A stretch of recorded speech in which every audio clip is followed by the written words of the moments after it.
సామాజిక అసమానతలను రూపుమాపే ఒక ప్రగతిశీల విధానాన్ని సుప్రీంకోర్టు స్వాగతించింది. సామాజిక న్యాయ సాధన రాజకీయాలకు మద్దతునిచ్చింది. శుభస్కరమైన, చాలా కాలంగా నిరీక్షించిన ఈ చర్య ద్వారా విద్యా ఉద్యోగాలలో షెడ్యూల్డ్ కులాలు, షెడ్యూల్డ్ తరగతులకు ప్రస్తుతమున్న రిజర్వేషన్ల ఉపవర్గీకరణకు శాసన సంబంధమైన ఆటంకాలను 7 సభ్యుల సుప్రీంకోర్టు ధర్మాసనం తొలగించింది. అయితే చర్చకు యోగ్యమైన రీతిలో ఎస్సీలు, ఎస్టీలలోని సకల సామాజిక శ్రేణులు రిజర్వేషన్ల లబ్ధి పొందేందుకు వీలుగా క్రిమీలేయర్ మినహాయింపునకు కూడా పచ్చజెండా ఊపి ఉండవలసిందే. విశేష ప్రాముఖ్యత సంతరించుకోగల అటువంటి నిర్ణయం సహజంగానే ప్రశంసలు, విమర్శలకు పాత్రమయ్యేది.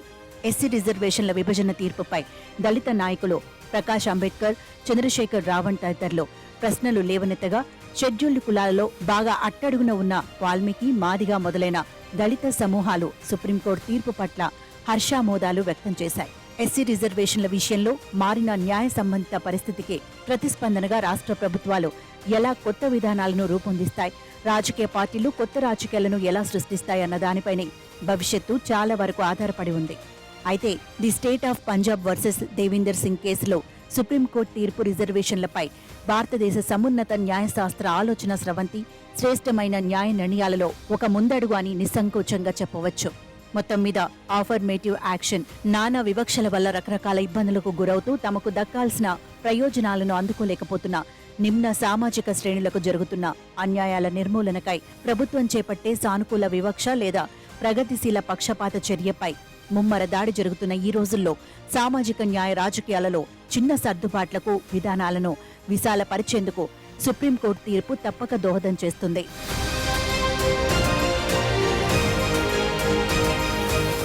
అసంఖ్యాక దళితులు ఎంతో కాలంగా ఎన్నో ఆశలతో ఎదురుచూస్తున్న న్యాయ నిర్ణయం అది. షెడ్యూల్డ్ కులాల ఉపవర్గీకరణ విషయంలో తమ అధికారాల పరిమితుల నుంచి బయటపడేందుకు రాష్ట్ర ప్రభుత్వాలు 2 దశాబ్దాలుగా ఉన్నత న్యాయస్థానాలలో చేస్తున్న పోరాటాలను ఈ తీర్పు ఒక కొలిక్కి తీసుకువచ్చింది.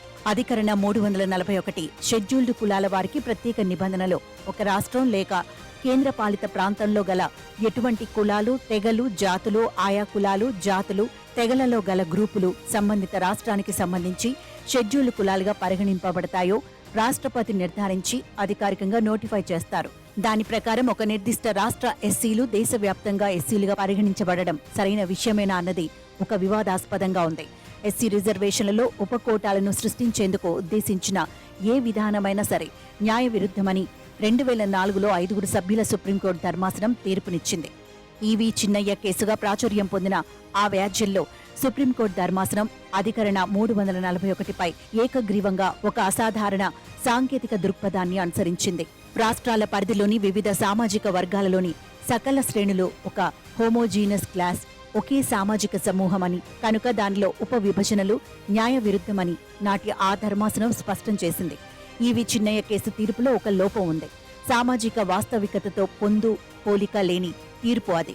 షెడ్యూల్డ్ కులాలు, షెడ్యూల్డ్ తరగతులు అనే వివిధ సామాజిక వర్గాలలో విభిన్న సంప్రదాయ వృత్తులు, వేర్వేరు ప్రతికూలతల ప్రాతిపదికన అనేక శ్రేణుల వారు ఉన్న వాస్తవాన్ని ఆ అసంబద్ధ తీర్పు గుర్తించలేదు. చారిత్రకంగా ఆ అట్టడుగు సామాజిక శ్రేణులు ఆధునిక విద్యా అవకాశాలకు ఏమాత్రం నోచుకోలేదు.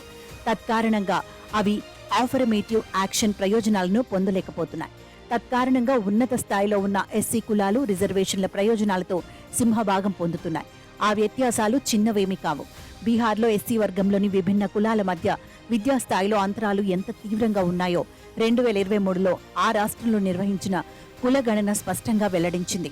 ప్రతి 10,000 మందిలో 124 మంది రజకులు ఉన్నత విద్య డిగ్రీలు కలిగి ఉండగా, దుస్సదు కులం వారిలో అటువంటి ఉన్నత విద్యావంతులు కేవలం 45 మంది మాత్రమే ఉన్నారు. ముసాహర్ కులానికి వస్తే ఒకే ఒక్క ఉన్నత విద్యావంతుడు ఉన్నాడు.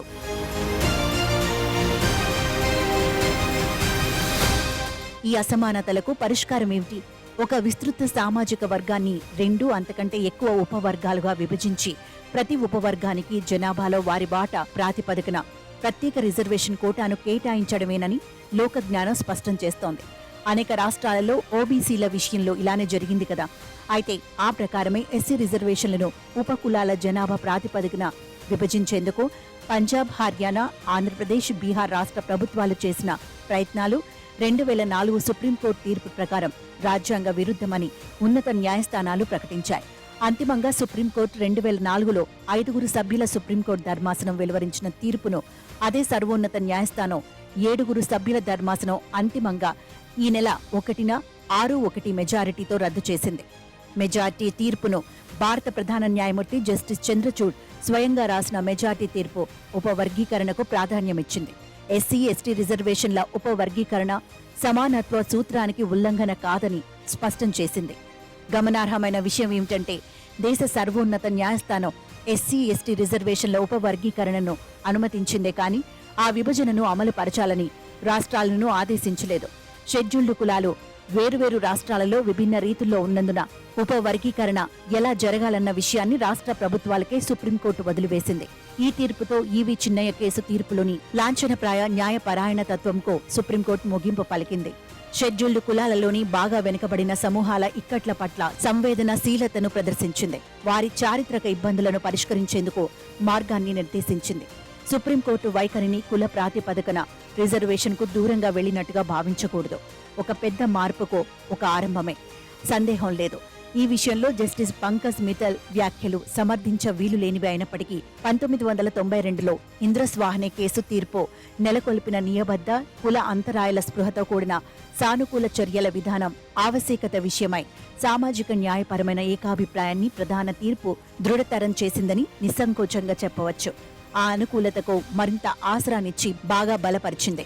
తద్వారా ఒక విస్తృత మరింత ప్రభావదాయక యుక్తియుక్తమైన సానుకూల చర్యల విధానానికి బాధిత వర్గాలు చేస్తోన్న పోరాటాన్ని శక్తివంతం చేసింది.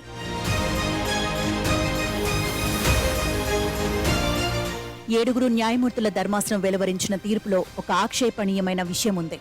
అది షెడ్యూల్డ్ కులాలలోని క్రీమీలేయర్ అంటే ఎస్సీలలో సామాజిక అభివృద్ధి చెందిన వారికి లేదా సంపన్నులకు ఈ ఉపవర్గీకరణ నుంచి మినహాయింపు ఇవ్వాలని వాదిస్తున్నట్టుగా ధర్మాసనంలోని 4 న్యాయమూర్తుల వ్యాఖ్యలు స్ఫురింపచేస్తున్నాయి. క్రిమిలేయర్ నిబంధనను ఇప్పటివరకు ఎస్సీలు ఎస్టీలకు కాకుండా కేవలం ఓబీసీలకు మాత్రమే వర్తింపచేస్తున్నారు. విచిత్రమైన విషయం ఏమిటంటే ఈ కేసు విచారణాంశాలలో క్రిమిలేయర్ నిబంధన లేనేలేదు. అయినప్పటికీ న్యాయమూర్తులు ఆ విషయమై తమ అభిప్రాయాలను వ్యక్తం చేశారు. మరింత స్పష్టంగా చెప్పాలంటే క్రిమిలేయర్ మినహాయింపు అనేది సుప్రీంకోర్టు ఆదేశం కానే కాదు. అయితే క్రిమిలేయర్ నిబంధనను అమలుపరిచినవి ఏ ఉపకోట విధానాన్నైనా సవాల్ చేసేందుకు 4 న్యాయమూర్తుల వ్యాఖ్యలను ఉపయోగించుకోవడానికి ఆస్కారముందని సహేతుక అనుమానం ఒకటి బాగా వ్యక్తమవుతోంది. ఓబీసీలకు వర్తింపచేస్తున్న క్రిమిలేయర్ ప్రమాణాలను షెడ్యూల్డ్ కులాల విషయంలో ఎట్టి పరిస్థితులలోనూ పాటించకూడదని జస్టిస్ గవాయ్ స్పష్టం చేయడం సముచితంగా ఉంది. ఆ ప్రమాణాలను ఎస్సీ రిజర్వేషన్ల ఉపవర్గీకరణలో దుర్వినియోగం చేసేందుకు ఎంతైనా అవకాశం ఉంది. ఎందుకని, ఎలా, రిజర్వేషన్లను ఏమార్చటం ప్రభుత్వ సంస్థలు విభాగాలకు చాలా పరిపాటిగా ఉంది. సరైన అర్హుడైన అభ్యర్థి లభ్యం కాలేదన్న నిషతో రిజర్వ్డ్ పోస్టులను భర్తీ చేయకుండా వదిలివేయడం తరచూ జరగడం లేదా? క్రిమిలేయర్ నిబంధనను ప్రవేశపెట్టడం వల్ల యోగ్యులైన అభ్యర్థుల లభ్యత తగ్గిపోతుంది. అంతేకాకుండా ఆ రిజర్వ్డ్ పోస్టులను జనరల్ కేటగిరీకి బదలాయించే అవకాశమూ ఉంది. కనుక ఎస్సీ ఎస్టీల విషయంలో క్రిమిలేయర్గా పరిగణించే ఆదాయ స్థాయి అత్యధిక స్థాయిలో నిర్ణయించడం చాలా చాలా ముఖ్యం. అంతేకాకుండా క్రిమిలేయర్గా పరిగణన పొందిన వారిని అనర్హులుగా ప్రకటించకుండా విద్యా ఉద్యోగాలలో ప్రవేశాలకు పరిశీలనార్హుల వరుసలో చివరి స్థానాల్లో ఉంచాలి.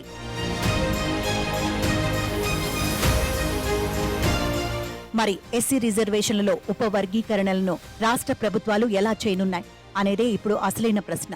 దళితులలో చీలికలు తెచ్చి తమకు అనుకూలంగా ఉన్న ఎస్సీ కులాల నుంచి రాజకీయ మద్దతు పొందేందుకు ఉపకోటాలను ఉపయోగించుకోవాలనే స్వార్థపరత్వతతో రాజకీయవేత్తలు తప్పుగా వ్యవహరిస్తారు. చరిత్ర చాటబోయే సత్యమిది. అయితే ఏ ఉపవర్గీకరణలైనా సరే వాస్తవమైన లెక్కించదగిన సమాచారం ఆధారంగా మాత్రమే జరిగి తీరాలని సర్వోన్నత న్యాయస్థానం స్పష్టం చేసిందన్న విషయాన్ని ఎవరూ విస్మరించకూడదు. ఇందుకు సుప్రీంకోర్టుకు ధన్యవాదాలు తెలుపవలసి ఉంది. అయితే సమీప గతంలో లేదా వర్తమానంలో నిర్వహించిన సమగ్ర పరిశోధనల ఆధారంగా సేకరించిన సమాచారం ప్రాతిపదికన మాత్రమే సామాజిక న్యాయ విధానాలు ఉండి తీరాలన్న న్యాయబద్ధమైన షరతును ఆర్థికంగా వెనుకబడిన వర్గాల కోటాను ధృవీకరిస్తూ వెలువరించిన తీర్పులో దేశ సర్వోన్నత న్యాయస్థానం దాదాపుగా పాటించనేలేదు. ఏమైనా వాస్తవిక సమాచార ఆధారిత విధానం గురించిన పునరుద్ఘాటనతో దేశవ్యాప్తంగా కులాల ప్రాతిపదికన జనాభా గణన ఆవశ్యకతను సుప్రీంకోర్టు బలపరిచింది.